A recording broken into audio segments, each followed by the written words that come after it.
I know multinational companies, and I work for one, always seen a bit as the bad side of society, exploiting nature, exploiting environment, and so on.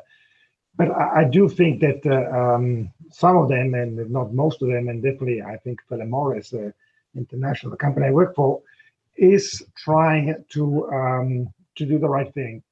And why?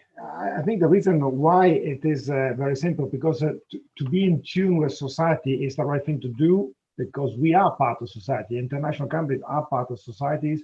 The employees that work are employees that also have families, that also live in this world. So I think it is the right thing for international companies, like any company, to be in tune with what society wants and be part of building society and building the next generation, the next and the future together. And the second reason, because it also makes sense, good for our business. It makes a good business sense to, in this case, to fight illicit, because illicit is a legal economy, a legal trade. So it's basically taking away business from us. So the two things actually go very much in tune. And what we are doing, you mentioned, yes, we are embracing technology, because we are a strong believer that technology can help fight the illicit trade. We have deployed in all Europe a track and tracing system to track all our packs of cigarettes down to the point of sale, down to the shops. So each pack of cigarettes will have a unique code on the pack. And it's not like a barcode you have on other products, like a Coca-Cola bottle or a bottle of water, where you have a barcode, but each bottle of the Coca-Cola that you find in Switzerland will have the same barcode.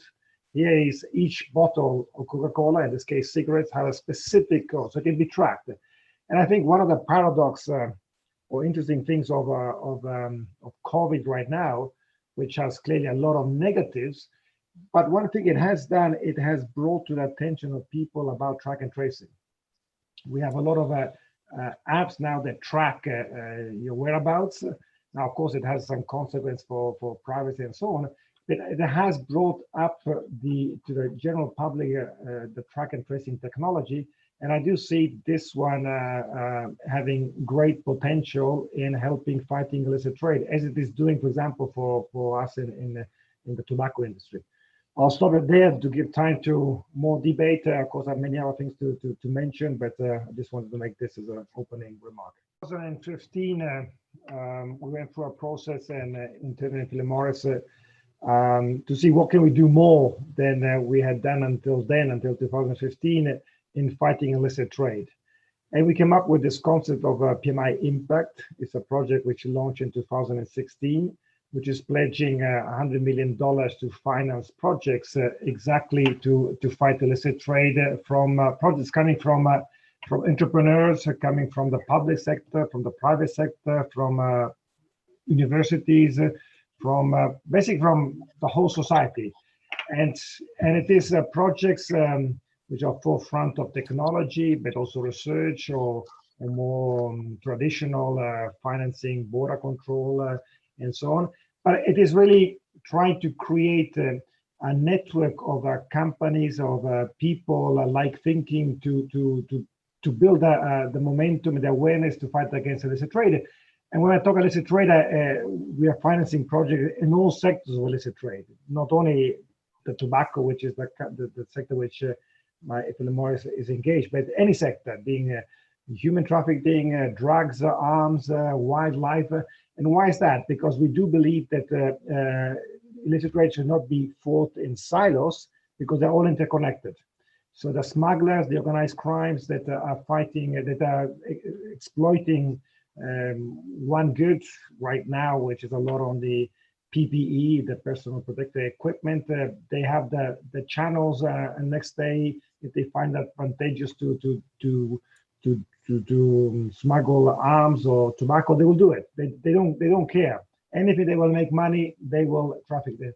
So we launched this initiative, because now it's already in the fourth year. We have been financing so far 60 projects in around 30 countries around the world.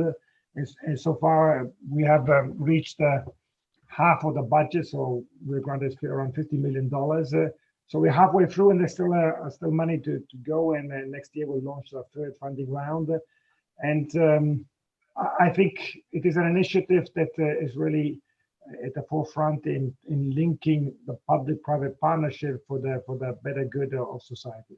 In some cases, yes, but the problem of every track and tracing system is as good as what you track, and therefore the illicit vaccine are not going to be tracked, and therefore that's where it a bit breaks down. So you have to have some systems, and they are, where your code you put on your product cannot be counterfeited.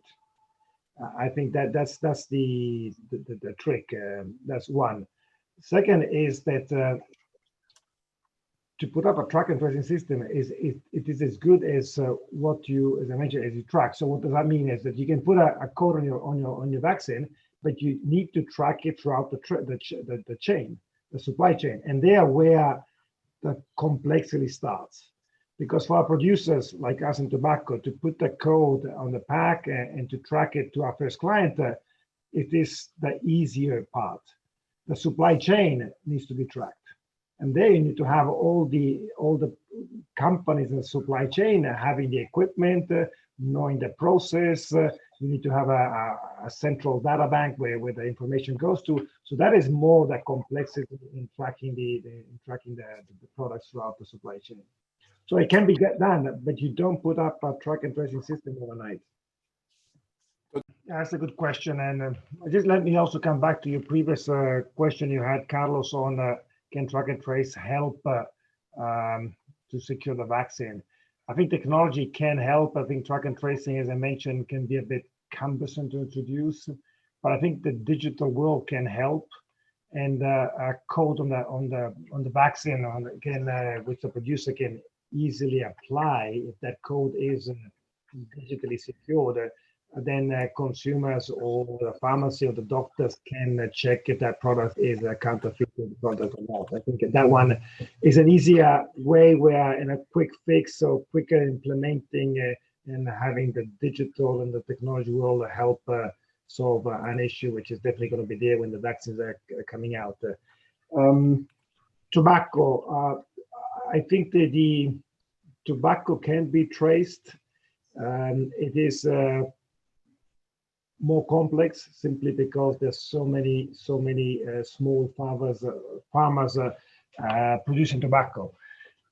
So what we do as a company to secure that our tobacco is purchased in farms which there's no child labor and so on. We have programs with our providers which are implemented with the farmers, a bit in the direction which Gunther Pali was mentioning, that you need to treat your supply chain in a fair way. So you need to make them part of your success, and you need to elevate them to be more than just your suppliers. And as Gunther Pali mentioned, not just a transactional action. So what we do is, for example, with our suppliers of tobacco is to avoid the child labor, to reduce the child labor, is to have programs to send the kids to school, to help the farmer increase their productivity. So then he has more production and has a bit more money, that he does not have to have his kids working on his farm. So I think it's more in that direction that we as a company are working with the farmers.